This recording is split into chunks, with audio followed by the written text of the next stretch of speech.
কাউখালীতে vote গ্রহণ কর্মকর্তাদের দিনব্যাপী প্রশিক্ষণ।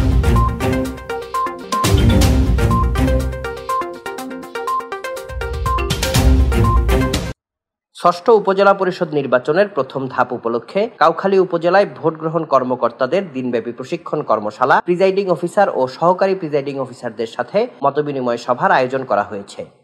রোববার পোয়াপাড়া সরকারি মডেল উচ্চ বিদ্যালয় ও উপজেলা পরিষদ মিলনায়তনে অনুষ্ঠিত কর্মশালায় প্রশিক্ষণার্থীদের উদ্দেশ্যে প্রধান অতিথি হিসেবে বিভিন্ন দিক নির্দেশনামূলক বক্তব্য রাখেন রাঙামাটি জেলা প্রশাসক মোহাম্মদ মোশাররফ হোসেন খান।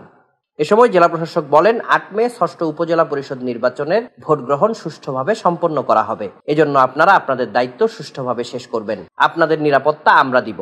যে কোনো সমস্যা হলে আমাদের সাথে যোগাযোগ করবেন। নির্বাচনে আইন শৃঙ্খলা বজায় রাখতে সেনাবাহিনী, বিজিবির পাশাপাশি পুলিশ, আনসার ও সাদা পোশাকধারী গোয়েন্দা সংস্থার কর্মকর্তারা নিয়োজিত থাকবেন। নির্বাচনের সময় পুরো এলাকায় নিরাপত্তা জোরদার করা হবে।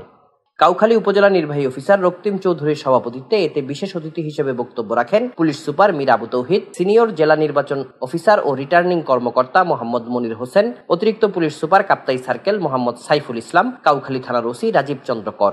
প্রশিক্ষণে কাউখালী উপজেলায় ভোট গ্রহণ কর্মকর্তা হিসেবে 22 জন প্রিজাইডিং অফিসার, 137 জন সহকারী প্রিজাইডিং অফিসার ও 275 জন পোলিং অফিসার অংশ নিয়েছেন। Desk report, CST TV।